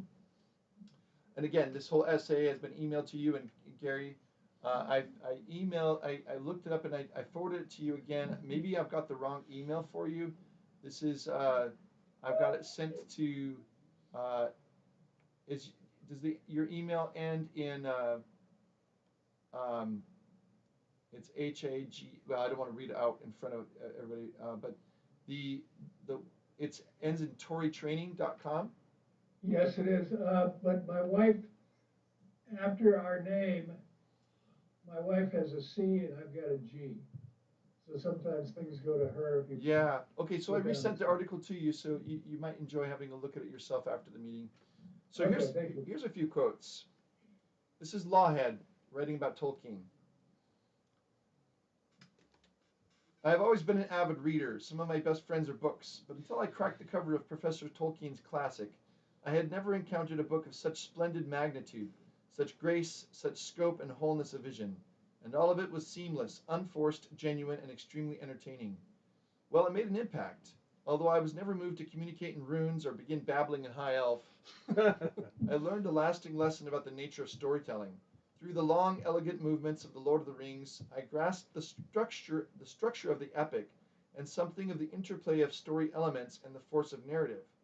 More, I began to understand the enormous power of fiction to speak to the heart and soul of the reader, to lift the spirit, to ennoble and challenge and inspire. And then later on in his essay, he says, he talks about Tolkien and Lewis, and he says, I don't name my children after Frodo or His dog. Bilbo or anything. Yeah, he says the lessons I learned from Lewis and Tolkien penetrated deep into my psyche, deeper than emulation, deeper than imitation. And so again, pointing out the fact that he doesn't necessarily sound like Tolkien. Here's what Lahad says he took away. In short, it was not Tolkien's style or subject matter that influenced me. It was the integrity of the work itself. I found this same integrity in Lewis's Space Tales. Taken together, these books possessed an inner worth that far exceeded the narrative skirts of their authors. Perelandra and Lord of the Rings seemed to me more in total than the simple sum of their parts. These books, I concluded, derived their value chiefly from this inner worth, this integrity that lay behind the stories themselves. But what was it? It was, of course, the Christian faith of their authors shining through the fabric of their work. I saw that faith informed the story and infused it with value and meaning, lifting the tale above the ordinary expressions of the genre. Even though the stories of Lewis, Tolkien, or other inklings like Charles Williams were not explicitly promoting Christianity, nevertheless the books were ripe with it. What an extraordinary thing, I thought. Though Tolkien makes never so much as a glancing reference to Jesus Christ in a single paragraph of all the Lord of the Rings thick volumes, his face is glimpsed on virtually every page. The Lion, the Witch, and the Wardrobe is the furthest thing from a religious tract, yet it proclaims a clear and winning gospel. In my narrow experience, I had never before encountered such a thing. How did the authors do that? And then he has a really heartwarming narrative where he says, look, I came from a background that said, if you're an artist, that's great, but make sure you use this to kind of use it as a billboard for your faith. And he said, Tolkien and Lewis were different. They didn't use it as a billboard for their faith. They weren't preachy. That wasn't their approach. He said, relentlessly utilitarian though it may be, that is the evangelical tradition. Perhaps I am perverse, but words like ought and should always make me uncomfortable. Yet when I discover in the pages of Tolkien's Return of the King and Lewis's Perelandra was no mere argument for eggheads, but a very powerful and persuasive proposition for us all. Put in the smallest nutshell, the proposition as I understand it goes like this. Art is a holy entity unto itself, and therefore requires no justification or explicit religious stamp to warrant its existence. Art, as the saying goes, needs no justification. And then he says, as I have become persuaded, the most important part of what art does search for is it captures and offers up to view three verities: goodness, beauty, and truth. This is the high quest of art, and Tolkien taught me and showed me how this quest could be successfully undertaken. I came away convinced that as an artist, I had a distinct responsibility, a duty to conduct the quest in my own work. And so he talks about how do you struggle after goodness, beauty, and truth in your stories to make them entertaining, but neither kind of falling down on the one side and saying, well, I have a moral to prove, which is more preachy. He says, I wanted to avoid that, but on the other hand, avoid kind of the highbrow art that says, well, as artistic elites, We don't have any responsibilities. we don't have any responsibilities, and beauty is only the eye of the beholder, and there's nothing really true and all that. And he's saying, I think that's wrong as well, because there is something true and beautiful, and I think that's why Tolkien's works, people resonate with it so strongly, because there's something really deep in it. Yeah. Go ahead. Yeah, I think Lahad's essay about Tolkien kind of reminds me of a work by Immanuel Kant, the German philosopher. Yeah. I think it's called Observations on the Beautiful and Sublime. Mm. I started reading it last night, and it definitely brought me back to that essay that part you were just reading, where Kant kind of distinguishes between what's called the beautiful and the sublime. Beautiful is kind of just this ordinary day to day. Oh look, it's pretty outside. It's kind of prolix, or just like I said, ordinary day to day. Okay. The sublime is where I think what I would call like pure aesthetic contemplation takes place, where you kind of appreciate art as art, and the purpose and also its purposes, which, as Lahad says, are beauty, truth, and goodness. Mm-hmm. And I think that even though Tolkien wasn't being explicit with his religion or his faith or his philosophy, I think what he was trying to do was construct this kind of total work of art, which was delighted not only to entertain and to please, but Yeah. also engage the reader into this sort of like what I mentioned before, which is this higher aesthetic contemplation. Yeah, I mean it's so inspiring. So, And also another poet I was thinking of when I was reading that article was one of my favorite poets, John Keats, who at the end of Ode on a Grecian Urn says, "Beauty is truth, truth beauty, and that is all ye know on earth and all ye need to know." Well said. Yeah. Thank you, Anthony. So, Comments, Corey? uh, Just anybody just putting it out there. If you haven't read the essay, that's okay. But oh, I think the essay is a very interesting deal because art for art's sake is something that a lot of our modern people are for, or they tend to harbor a almost nihilistic attitude about story. Yeah. I get the Watchmen movie. I don't know if you've ever heard of it, but it's a superhero movie that none of the superheroes do anything close to any sort of nobility, but it's praised as this high work of art and so on and so forth. And I can't I enjoy that um, that Stephen Lawhead makes it clear, clarifies Tolkien's position and how Tolkien's not pushing any sort of agenda, but on the other hand, he's also very inspiring by the beauty that's there. Beauty is not just some subjective feeling that we feel, but that it might actually be, that we each, because of what we have in common with each other, seem to have some universal truth that you see through the beauty in Tolkien's work. So yeah. that's a long-winded thing to say. I apologize. Thank you, Corey. Chris, any comments on that?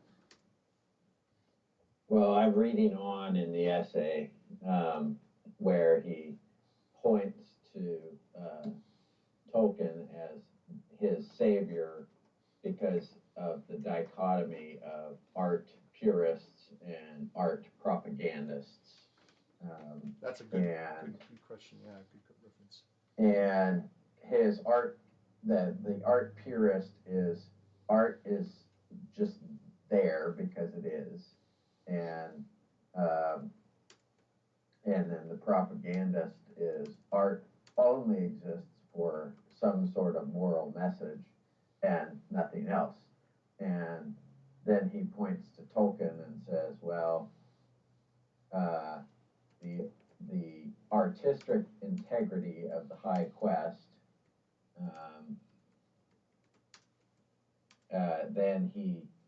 then he gives it a name called the freedom of implicity. The way I see it, the freedom of implicity slogan goes something like this: art, when conscientiously following the High Quest, reveals more of God implicitly than it could any other way, even more than if it had been set out to reveal God in the first place. There is a paradox of sorts at work here. How to explain it? Perhaps it is like a painter who sets out to paint a portrait of God. After all, says he, what could be more inspiring than winning God's beatific image? It would move entire nations to worship and adoration. What more godly purpose for my work could I ask? So he begins to paint with great religious fervor and zeal. But he doesn't get very far before he discovers that since no one alive has ever seen the face of the Almighty, there are no suitable references, no photographs, no sketches, no graven images of any kind. How then does he paint a portrait of a subject who refuses to give a studio sitting? That That is the question. How does one illustrate the invisible? It cannot be done. At least it cannot be done explicitly. But an artist can achieve a satisfactory, even extraordinary result with an implicit approach. That is, he does not paint God directly. Instead, the artist paints the Creator's reflected glory, paints the objects that God has touched, the visible trail of his passing, and the footprints he leaves behind. That is precisely what I saw in the Lord of the Rings, the visible trail of God's passing, the hallowed glow of his lingering presence. So maybe he's reading into Tolkien a little bit much, but it is what he saw personally in Tolkien's work. Yeah, so then we would say that no matter what, does Lahad see himself as influenced by Tolkien? Does he sense that he owes a debt to j.r.r. Tolkien? I think that's pretty clear, isn't it? Yes, that he was at the stage of his life that he was reading Tolkien when he was in seminary. He was stuck between the purist world and the pragmatic or propagandist world, and he didn't see a way out. And especially in his time in the music industry, and the music industry showed him all of the flaws of doing it the wrong way, as a lot of the 80s Christian music seems to have shown. Right. And so he wrestled for a while trying to figure out what to do, and Tolkien had the answer, and the answer was produced, I believe, all of this prolific literature that he has written. Right. Yeah. Wow, there's a lot I could say, but I think I'll hold that back for now. Thank you, Chris. Gary, did you have any comments? I was going to say that's really deep. Yeah. And it is. And I thought there were very good comments about it. And I really understand, I think good art in whatever form. I think it's unfortunate today, and that art in whatever form has been taken over, like Corey says, the nihilists. But that was pretty much what happened after the war to end all wars too, which was World War II? World War And One. I mean, you look at E.E. Cummings and the Hollow Men, Yeah, T.S. and Eliot. that was one of his two famous works. He later became a Catholic. He kind of wised up and became a Christian, but it is how people react, and we're still. I think Western society is still going through that somewhat from the First World War. Yes. But, you hear Europe lost its religion, it lost its culture back then, and it's just went on and on and on like that.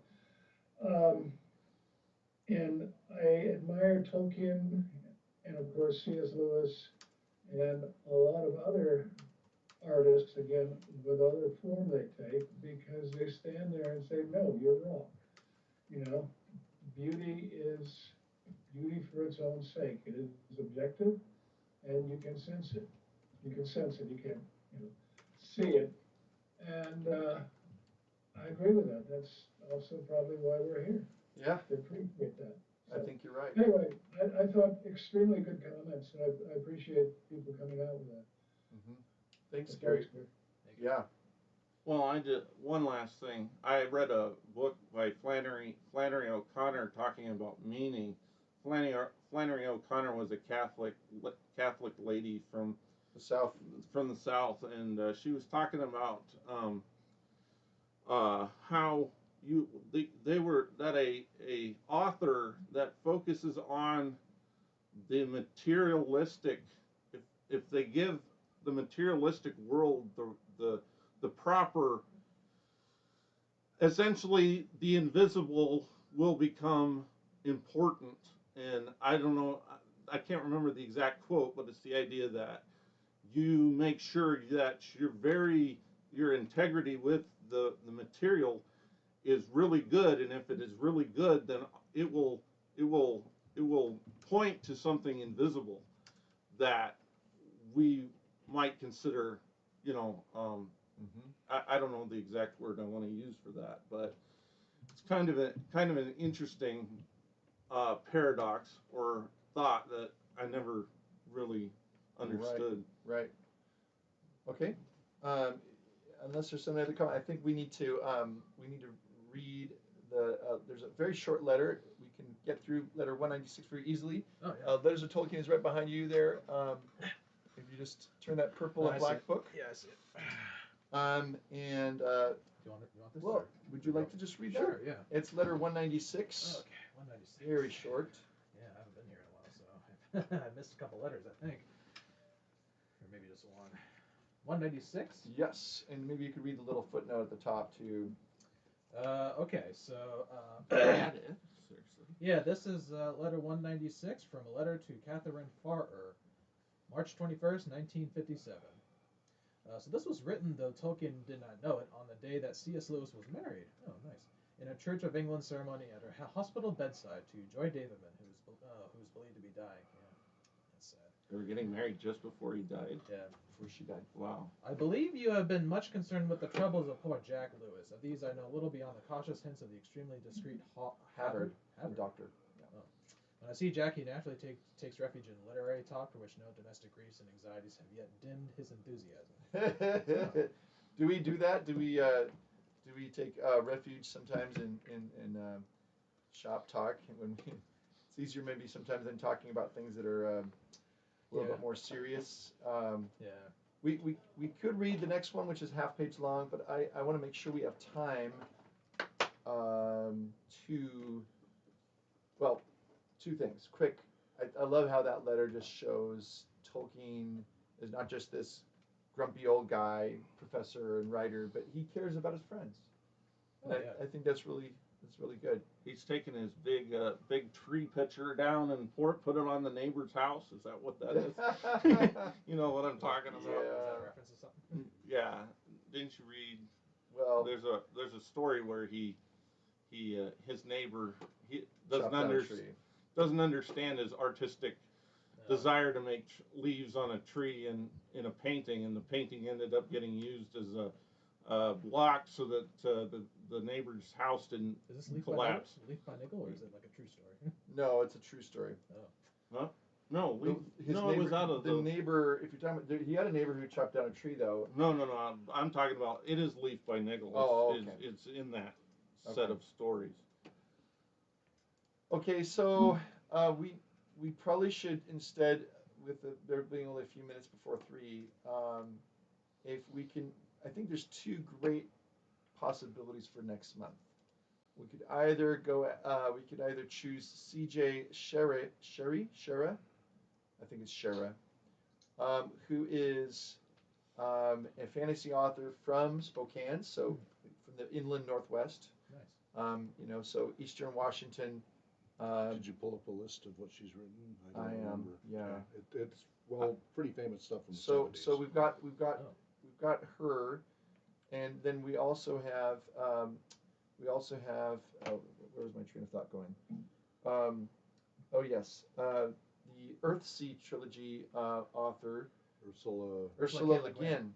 Is it Le Guin or Le Guin? I'm not sure. We'll have to find that out. I imagine. Finally, maybe I'll be right over pronunciation. Yeah, I know. We can have this battle of pronunciation. We're always going after this Bjorn, Beorn. That's okay. It's a friendly rivalry, I would say. It's the what was the last one? Was the Yeah, what were we debating? no, it was the medicine man. The shaman versus Oh, shaman. yeah. Oh, yeah. Why is no shaman for playing? I know, you're probably right. Yeah, anyway, well, so these 2 authors. So yeah, maybe what we could do is if Hawk, did you want to read a little bit about Sherry, or Shera? Do you want me to? You please. Okay, I'm just going to read a real brief bio. What we're looking at here is they're both substantial fantasy authors. They're both worthwhile reading. The question has to do with whether, or in a sense, we're looking at authors that well, actually, both of them definitely would have been influenced by Tolkien somehow. The question is really how. Well, I think that Shara, that's I haven't read anything by her. Well, that's good because we have a month to, get. So this is interesting on Tor.com. I don't know if you've ever read that. It's actually not related to the One Ring. It's Tor.com as in Tor Books. Books. Yeah, the publishing company. But this is a 2019 article that says Predators, Prey, and Honor: Linguistic World Building in C.J. Shera's Hunter of Worlds. So clearly you've got linguistic world building. Boom! Right away we've got this whole thing there about Tolkien and his love for language and how really he's one of these few authors who starts with the language and then creates a world to fill it. And so that recommends Shara as a fantasy author in that vein who really takes seriously. Brian, can you spell her last name? Cherryh. So her actual name is Cherry, but just add an H at the end. Okay. Oh, okay. C.J. Cherry. Yeah, with an H at the end. Oh, interesting. That's weird. And she- Written more than 80 books since the mid-70s. 80. Oh. Wow. Known for multiple, like 4 Hugo Awards. Wow. Down Below Station, Silene, Alliance Union Universe, and Foreigner Universe. She's known for world building, depicting fictional realms with great realism, supported by vast research in history, language, psychology, and archaeology. So. Okay, now in the other corner, ding ding. Yeah. We have Ursula Le Guin. Right. And this article is actually by John Garth. Ah. And he says, Ursula Le Guin, The Language of Earthsea and Tolkien. And he says, a tribute embedded in a Wizard of Earthsea. What happens if you want to translate the name of Ursula Le Guin's world, Earthsea, into the old speech or true speech, the language of magic there? Let's see, this word for sea is easy. And he says, the master namer of the Wizard of Isle of Roke tells it to our hero Ged. We call the foam on waves Sukian. That word is made from 2 words of the old speech, Suk, feather, and Inian, the sea. Feather of the sea means foam. Anyway, so he goes into it and he says, so the stuff of the earth is called Tolk, and the sea is called Inian. Put them together. Elide, the middle syllable, as is done to produce Sukian. What do you get? Tolkien. This is just a guess, a hypothesis, but it's rather pleasing, no? What would it imply? Simply a tip of the hat from one world builder to a predecessor? Rather more than that, I think. Le Guin, born in 1929, once thanked her lucky stars that she hadn't encountered Tolkien's work when, as a child, she began writing her own stories, because if she had, that achievement might have overwhelmed me. Instead, she was able to begin forging her own path before it crossed his. So she started writing in the 1960s, I think. Yeah. You mean C.J. Ursula Le Guin. I'm not sure who started writing first, actually. Ursula. C.J. Shara was born in 42, is now age Okay. 79, originally from Missouri. Right. And the first book was in the 70s, I believe. They're both Americans, as far as I know. Wow, I think both of these would be great. Yeah. Yeah. To be honest with you, Yeah. maybe we need to kind of give it a couple of days, and you guys can kind of look it up, and I can send out some links or whatever if you guys want to get back, and we can kind of just take a vote. Or we could do 1 month on each. I mean, there's nothing. Either or is fine. Nothing. Is there enough in Shara that, I guess the linguistic part, at least if And world alone, and world archaeology. Yes. And all this, yeah. So. And maybe. Yep. Let's do Ursula first. Okay. And let me see if I can get CJ to be a guest. Really? To this meeting? That And she would lives be- in Spokane. You She said lives in Spokane. Yeah, she's Wow, remote. She's She's been at remote. every Spokane. Wow, that's amazing. Yeah, that'd be amazing. Me and Spokane Richard convention, saw her so- at a church function. Yeah. So I met her a few times. So. Wow.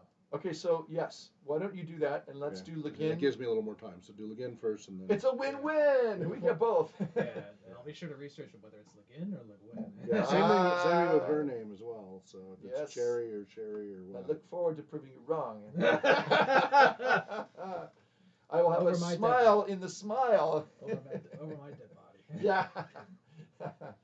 Wow, you're taking this pretty seriously. Oh yes, yes we are. I got my Han Solo, man. I got my. That's right. That's right. Yeah, he shot first. Yeah. Oh yeah. Okay, so we will, if everyone is okay with this, we will have Ursula Le Guin. And specifically, if you want to read a book that she wrote that's quite, kind of famous. A Wizard of Earthsea, which should be available The whole anywhere. Earthsea series. Is that the first book in the series? It is. The Tombs of Atuan is the second one, which is amazing. I have read the very first, I think a part of the very first book. Yeah. But that's it. The first two books I would really recommend. I like the third book, but some people find it to be so different than the others that they really struggle with it. But that's where a dragon is speaking. So there's dragons. I mean, what's not to like? Oh, of course. And then we could compare it to the whole Tolkien's dragons and whether you can look them in the eye and what happens when you look them in the eye. And Peter Jackson, cough, cough, cough. It's okay. It's just the middle of winter. He's okay. Well, all I have to say is when he made the Hobbit movies, it made me want to rise up and say, your father was a hamster and your mother smelled of elderberry. See, that to me is the definitive adaptation of Arthurian legend, Monty Python. There you go. There you go. Off Which actually the Prancing Pony podcast, they make regular references to both Princess Bride and Monty Python. No more of that groveling. Yeah. Oh, stop groveling. And don't apologize. That's one thing I can't stand is people saying, sorry me this, Yeah. give me that. I always I'm not worthy. I love the part where he goes, Did you guys good catch idea, my their- lord. Of course it's a good idea. Did you catch their Australia reunion, the Monty Python Australia No. reunion? It's on. You can watch it on Prime. Really? They, because of a bunch of lawsuits, they needed to raise a bunch of money, so they did a one-time, came all together, and did an accumulation of all their stuff with some new stuff Wow. on stage. On for stage. 3 days, Goodness. 3 In days in a Australia? row in Oh, Australia. Big, huge, tens of thousands of people. I'm a big fan of Michael Palin, actually. Yeah, so they're Yeah. I think it's Palin. all Oh! of them. But they all I came dropped together, my hat, including sir. the artist, including the artist and his artwork and all that. So, so you might want to check that out. If When you're was this Monty Python reunion? a year or 2 or 3 ago, Wow. very very recent. Yeah. Well, getting all this- of them together with all of the egos, especially Was this apparently before yeah, Terry? yeah. Was this before Terry Jones passed away? Or? just before. Oh, He was wow. going. He's yeah, been 'cause he had having dementia, I think. exactly. Yeah. So this is, and you see it and they talk about it, but they get through it. John Cleese is still around, too. I mean, Yeah, he's getting up there. And well, normally Cleese apparently is the hardest one to get to do Oh, it, yeah. and they got him. Yeah, that's pretty Well, that's good. because Cleese likes to brag about his movies. Oh, come on. yeah. I'm pretty sure it's I'm just actually kidding. pronounced Worth- Cleese. Worth checking out. Cleese. It's a Oh. documentary, but it shows you snippets and all of that, Yeah, and okay. it's funny and it's worth Well, watching. we are at 3:02. There we go. Talk. So, do you have any thoughts to kind of finish with here? We're reading letter 197 next month, and we will be talking about Ursula K. Le Guin, or Le Guin. We'll find out who's the correct Yes. person on that before next month. Nerd rage. Yeah, Nerd Rage. And A Wizard of Earthsea, I highly recommend it. If you have time, read Tombs of Atuan, which is the sequel. But she's written actually a lot of other books. Okay. Yeah. And hopefully Hawk will be able to get our local author, CJ, we'll see. CJ here. We'll see. I have connections that could at least make contact. I don't have a direct connection, but I have connections. We can only ask. I've often found if you don't ask, you'll never get it. That's how I got That's John Garth on our very own Tolkien moot. Speaking of Tolkien mood, Yes. still planning to do that again, usual time, July 3rd weekend of Oh, July. we need to start I got it. talking, don't we? I got the pronunciation. This I don't want to hear Later, it. next Oh, time. man. So- $5 if you want an argument. Thank you for joining us. You can catch our last 16, 17 years of meetings 500 miles. Gotten so old. at TolkienScholars.org. We're on YouTube.com/Tolkien Scholars. And we're on Twitter at Tolkien Scholars.